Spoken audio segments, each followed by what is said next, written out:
नमस्कार शेतकरी बांधवांनो आणि बहिणींनो, आधीच खूप जास्त पावसामुळे मराठवाडा, विदर्भ, पश्चिम महाराष्ट्र, खानदेशामध्ये खूप मोठं नुकसान झालंय. पूर परिस्थिती उद्भवली आहे. शेतकऱ्यांचं सोयाबीनचं, कापसाचं पीक हे बहुतांश ठिकाणी पूर्ण नुकसानात आहे. तर कापसाला बोंड लागले नाहीत, सगळं पाते गळून गेली, नैसर्गिक वाढ खूप झाली. सोयाबीन मध्ये सुद्धा शेंगाचे प्रमाण अल्प आहे, कारण अद्याप त्याला शेंगाही आले नाही. बऱ्याच रोगांनी सोयाबीन तिथे ग्रासले. त्यात भर म्हणजे मोठे मोठे पूर आणि परिस्थिती आणि खूप मोठा पाऊस आतापर्यंत आपल्या पाहिला आहे. आपण राज्यामध्ये किती मोठा पाऊस पडलाय. त्यामुळे मला तरी असं वाटतंय की मागच्या 30 वर्षापासून मी या क्षेत्रात काम करतोय, कारण एवढं मोठं नुकसान वर्ष मी आजपर्यंत मागच्या 30 वर्ष पाहिलं नव्हतं. त्यामुळे आपण 1-2 व्हिडिओ याच्या माध्यमातून आपण बनवले होते. पण आता हा व्हिडिओ बघा. मायबाप सरकारचा आपल्याला या संकटातून बाहेर काढू शकतं का? तर भरीव मदत शेतकऱ्यांसाठी केली पाहिजे. तर शेतकरी बांधवांनो, हा बघा इकडे सीझन किंवा हा सीझन गेल्यानंतर पावसाचा सीझन गेला. आता एक मोठी समस्या शेतकऱ्यांसमोर उभी राहिली आहे. हे कमी काय होतं, परत एक कमी दाबाचा पट्टा येतोय की काय? 22 तारखेला सोमवारच्या अंदाजानुसार सांगितलं होतं की शनिवारी, शुक्रवारी आणि रविवारी हे कमी दाबाच्या पट्ट्याची शक्यता असल्यामुळे पुन्हा मोठ्या पावसाचा अंदाज वर्तवण्यात आला आहे. आणि तो कमी दाबाचा पट्टा सक्रिय होतोय. त्याला परिणाम कुठे, किती पाऊस पडतोय हे आपल्याला आता बघूया, कारण हे बघितल्याशिवाय आपल्याला पुढचा अंदाज लावता येणार नाही. शेतकऱ्यांनो, हारू नका, हार मानू नका. वेळ सुद्धा जाईल आणि फार चिंता करू नका. जे होईल ते पाहून घेतलं येईल, कारण की आपल्या अजून नवीन उमेदीला आपल्या कामाला लागायचं आहे. त्यामुळे कोणी हिंमत हारू नका. आपल्याला सरकार आपल्या पाठीशी आहे. तर इकडे बघा, आता सोशल मीडियाच्या माध्यमातून आपण खूप काही व्हिडिओ पाहिले. कुठे कुठे पूर आलेला आणि कुठे कुठे नुकसान झाले. तर शेतकऱ्यांसाठी मदत करताना दिसत आहेत खूप इथे.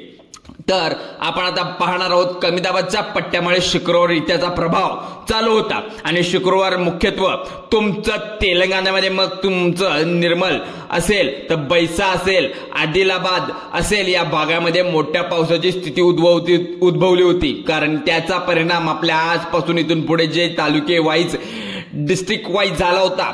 तालुके सुद्धा म्हणणे सोयाबीन वाढणीचा हंगाम चालू आहे. कुठे जास्त शक्यता आहे, कुठे कमी शक्यता आहे, कुठे उघाड राहू शकतो, तर तालुक्यानुसार आपण अंदाज सांगणार आहोत. तर बघा, शुक्रवारी हा पाऊस गडचिरोली जिल्ह्यात, गोंदिया जिल्ह्यात बऱ्याचसा, साकोली, लाखनी, लाखादूर, पणजीमध्ये, चंद्रपूर जवळपास पूर्ण आहे. वर्धामधला हिंगणघाट, समुद्रपूर हे जे आहेत, यवतमाळ मधला वणी, मारेगाव, झरी, केळापूर, पांढरकवाड, आर्णी, त्यानंतर नांदेड मधला जवळपास पूर्ण जिल्हे आहेत. यासोबतच परभणी जवळपास पूर्ण जिल्हे आहेत, जालनाचा, परंतु घनसावणी, आंबड आणि छत्रपती संभाजीनगरचा गंगापूर. त्यासोबतच खाली जर आपण पाहिलं तर कर्नाटक बॉर्डरवर सुद्धा लातूर म्हणजे जळकोट, उदगीर, अनंतपाल, देवणी, त्यानंतर निलंगा, उमरा आणि या सोलापूरमध्ये सुद्धा अक्कलकोट हा रेन शॅडो एरिया समजला जातो. आणि सांगलीमध्ये जत, हा एवढा भागामध्ये थोडंसं उद्या पावसाची शक्यता असणार आहे. बघा शेतकरी मित्रांनो, हा रंग म्हणजे फार मोठा नाही, तर हा ढग खूप गोळा होऊ शकतात. तिथे 30 ते 35 ते 40 मिलीमीटर पर्यंत या भागामध्ये पाऊस पडू शकतो. बाकी इतर ठिकाणी मात्र आपला तुरळक पाऊस पडू शकतो. तर ग्रीन अलर्ट मध्ये दिसत म्हणजे बाकीचे आहेत, त्यामध्ये आपण पाहू शकता बहुतेक कोरड राहू शकत किंवा एखाद्या दुसऱ्या ठिकाणी वादळी पाऊस किंवा पाऊस पडू शकतो. पण शुक्रवारी फारशी फॅसिबिलिटी म्हणजे म्हणतात पाऊस पडण्याची शक्यता नाही आहे. फक्त मी जो पॉसिबिलिटी बनतात एरिया सांगितलं होतं तिथे सांगणार आहे. 30 ते 40 मिलीमीटर मोठा पाऊस नाही पडू शकत. तेलंगणाच्या आपले मराठी शेतकरी बांधव जे आहेत बॉर्डरला, त्यांच्यासाठी थोडंसं वॉर्निंग सिच्युएशन आहे. शुक्रवार जे म्हणजे ॲक्युएट म्हणजे जे ढग गोळा होऊ शकतात त्याची तीव्रता जास्त होऊ शकते, कारण पाऊस मोठ्या प्रमाणात पडू शकतो. शनिवारी काय होतंय बघा, इथे आपल्या एरियामध्ये एवढा मोठा पाऊस कसा काय पडू शकतो. तर अकोला, बुलढाणा, जळगाव, धुळे, नंदुरबार, नाशिक आणि ठाणे एवढा जर भाग सोडला, बहुतांश ठिकाणी शनिवारी म्हणजे 27 तारखेला काही ठिकाणी मुसळधार, काही ठिकाणी अतिमुसळधार पावसाची शक्यता वर्तवण्यात आली आहे. तर आपण जर पाहिलं याचे मेन सेंटर जे आहे नांदेड आणि लातूरमध्ये जवळपास इथे एक खूप मोठं पॅच किंवा आज पूर्ण जर पाहिलं ऑलरेडी सोलापूरमध्ये खूपच मोठं नुकसान झालं आहे, धाराशिवमध्ये, लातूरमध्ये, नांदेडमध्ये खूप मोठं नुकसान झालंय, परंतु तिथे हा कमी दाबाच्या पट्ट्याचा इम्पॅक्ट जास्त येतोय. तर त्या सगळे सांगण्यात येते की पावसाचे प्रमाण हे नांदेड, परभणी, लातूर, धाराशिव, सोलापूर, बीडचा एकला, धारूर, आंबेजोगाई, हे केस, परळी याचा भाग, परभणीमधला सोनेपेठ, पूर्णा, पालम, गंगाखेड, नांदेड जवळपास पूर्ण त्यांचा परिणाम होऊ शकतो. कारण हिंगोलीमध्ये सुद्धा औडा, बसमत, हातगाव येथेपर्यंत, इकडे यवतमाळ पुढे उद्द, उमखेड, हमहा, पुसुंद, किनवट, महाविया, नांदेडचा भाग झाला आणि इथे जोरदार पावसाची शक्यता सुद्धा वर्तवली आहे. बघा जवळपास 100 दशक मिलीमीटर पर्यंत पावसाची शक्यता वर्तवली आहे. याचा अर्थ म्हणजे आजूबाजूला सुद्धा मोठा पाऊस पडू शकतो. सगळ्यांनी सतर्क राहायचं आहे. चंद्रपूर, भंडारा, गोंदिया, नागपूर, अमरावती काही भाग आहे, वाशिमचा भाग आहे, जालना, छत्रपती संभाजीनगर आहे, अहिल्यानगर, पुणे, सातारा, सांगली, कोल्हापूर जास्त पावसाचे आहे. तर भागामध्ये शेड म्हणजेच साधारण 40 ते 45 मिलीमीटर पावसाची शक्यता सांगता येते. आता बघा इकडे नाशिक, नंदुरबार, धुळे, जळगाव, बुलढाणा बऱ्याच समजा घाटाखाली भाग, अकोलाच्या सातपुड्यांचा भाग आहे, अमरावतीचा सुद्धा सातपुड्यांचा भाग असेल. बहुतांश या ठिकाणी राज्याच्या शनिवारी पावसाची शक्यता आहे. कारण कमी दाबाचा पट्टा तिथे तयार होतोय आणि आपण आधीच सांगितलं होतं की कमी दाबाच्या पट्ट्यामुळे आपल्याला तिथे शनिवारी, रविवारी मोठा पाऊस पडू शकतो. मी सगळ्यांना विनंती करेन की किमान या भागातल्या शेतकऱ्यांनी पूरपरिस्थिती उद्भवू शकते, त्यामुळे इथल्या शेतकऱ्यांनी विशेष काळजी घ्यावी. जे सखोल भागातले शेतकरी तिथे राहत असतात, वास्तव्य करत असतात, उंच टेकड्यावर याचं जनावर तिथे ठेवू शकत नाहीत. उपयोगी साहित्य काही ठेवू शकतात.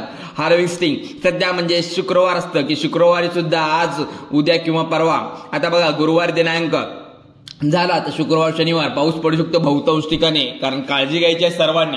आता शनिवार नंतर रविवारी आणि सोमवारपर्यंत पाऊस कुठं पडू शकतो आपण पाहूया. कोकण किनारपट्टी आहे, मग त्यानंतर मुंबई, दादर, ठाणे, रायगड, रत्नागिरी हे मेन एरिया आहे. त्यानंतर परिणाम होऊ शकतात खूप ठिकाणी. त्या ठिकाणी नाशिकमध्ये सुद्धा होऊ शकतात पाऊस. त्यानंतर पडणार आहे अहिल्यानगरमध्ये, त्यानंतर छत्रपती संभाजीनगरमध्ये, नंतर आहे बुलढाणामध्ये. हे आपण पाहिलं. मग या भागामध्ये जास्तीत जास्त पाऊस पडू शकतो किंवा तुरळक बी पाऊस पडू शकतो. कमी दाबाचा पट्टा तयार झाल्यामुळे समुद्रामध्ये इकडे पावसाचं वातावरण निर्माण झालंय. बुलढाणा, चिखली, त्यानंतर देवबाग, राजा, लोणार, सिखेल, राजामध्ये, जालनामध्ये, घनसावी, अंबड, बदनापूर, बोकदनर इथे मोठा परिणाम दिसतो. या परिणामाने बीड, शिरूर, आष्टी, माजलगाव, गेवराई, वडवणी, परभणी मध्ये सुद्धा जवळपास पूर्ण जिल्ह्यामध्ये आणि नांदेडच्या काही एरियामध्ये रविवार सुद्धा पाऊस पडू शकतो. बघा इथं सांगण्यात आलंय कमी दाबाच्या पट्ट्यामुळे इथं खूप ठिकाणी पाऊस पडू शकतो.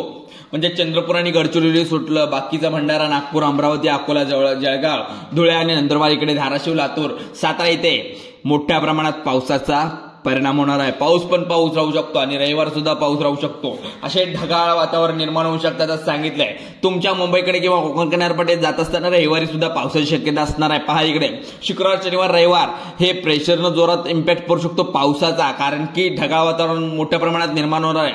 आणि दक्षिण भागामध्ये मराठवाडा असेल किंवा दक्षिण भाग असेल, आपल्या गडचिरोली, चंद्रपूर, यवतमाळ, नांदेड, परभणी, लातूर, धाराशिव, सोलापूर, सांगली इकडच्या इम्पॅक्टमुळे तुमचं मुंबईमध्ये खूप मोठा पाऊस पडणार आहे. रायगड आहे, त्याचप्रमाणे नाशिक आहे, तुम्हाला जालना, बुलढाणा घाटावरचा हा छत्रपती संभाजीनगर अशाच भागामध्ये पाऊस हा मोठ्या प्रमाणात पडू शकतो. घाबरून जाऊ नका.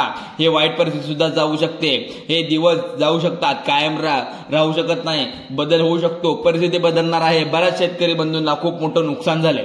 घरदार वाहून गेले, धान्य भिजले, पीक म्हणजे बोंड, कापसाचे बोंड सडले, सोयाबीन काढता आलेलं नाही, पूर्ण भिजून गेले, बाद झाले, नुकसान तर झालंय. आपण धीर धरणं आणि इतरांना सुद्धा धीर देऊन गरजेचं आहे.